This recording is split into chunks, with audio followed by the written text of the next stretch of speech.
પરમ ઋષિભ્યો નમઃ. નારદ ભક્તિ સૂત્ર, સૂત્ર નંબર 33. આપણે જ્ઞાન અને ભક્તિ જોઈ રહ્યા છીએ. હવે સૂત્ર 33, તસ્માત્ સા એવ ગ્રાહ્યા મુમુક્ષુભિઃ, એટલે કે આટલા માટે થઈને, આગળ જે બતાવ્યું એટલા માટે થઈને મુમુક્ષુજનોએ ભક્તિ ગ્રહણ કરવી જોઈએ. મુક્તિનો સીધો અને સરળ માર્ગ ભક્તિ છે. ભક્તિ તો મનુષ્ય માટે સ્વાભાવિક અને નિશ્ચિત માર્ગ છે. શ્રી શંકરાચાર્યજીનું દર્શન શાસ્ત્ર સમજવાની શક્તિ તો થોડા માણસોમાં હોય છે, જ્યારે ભક્તિ માર્ગ તો સર્વને માટે સરળ છે અને સુગમ છે. ભક્તિ અને જ્ઞાન માર્ગ એક જ જગ્યાએ આવીને મળે છે. પરાભક્તિ અને જ્ઞાન એક જ છે. ભક્તિ આ સાંસારિક બંધનોને સહેલાઈથી તોડી નાખે છે. આ એક એવું કારણ છે કે જે દરેકને ભક્તિ માર્ગે જવા માટે પ્રેરે છે. મનુષ્યએ મુમુક્ષુ બનવું જોઈએ. તેણે મુક્તિ માટે ચીટકી રહેવું જોઈએ. તેણે ભગવાન સિવાય બીજી કોઈ જ વસ્તુની ઈચ્છા નહીં રાખવી જોઈએ. આમ કરશો તો જ ઈશ કૃપા તમારા પર ઉતરશે અને પ્રભુ સ્વહસ્તે જ તમને આ સંસાર રૂપી સાગરમાંથી ઉગારી લેશે. આસક્તિ જુદા જુદા રૂપ સર્જે છે. મહાન ગણાતા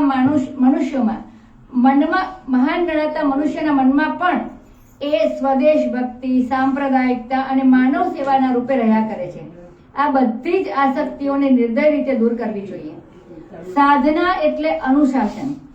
પરાભક્તિ અથવા પરમ પ્રેમ એટલે મોક્ષ, અને ભક્તિને માટે આ ચરમસીમા છે.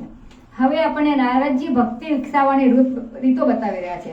સૂત્ર નંબર 34, તસ્યઃ સાધનાની ગાયંતી આચાર્યાઃ. આચાર્યો ભક્તિના સાધનોનું વર્ણન કરે છે. અહીં બતાવવામાં આવનાર સાધનો તો ફક્ત મદદરૂપ સાધનો જ કહી શકાય, કારણ કે ભક્તિ પોતે જ ભક્તિનું સાધન છે, એમ આગળ બતાવવામાં આવી ગયું છે. આચાર્યનો અર્થ ફક્ત પ્રવચનકાર જ નથી. જે બોલે તે પ્રમાણે જે જીવન જીવે છે એવા પુરુષોનો પણ આમાં સમાવેશ થઈ જાય છે. ચર એટલે આગળ વધવું. આચાર્યો જે કહે છે તે પ્રમાણે જ તેઓ વર્તે છે, એટલે જ તેઓ આગળ વધે છે.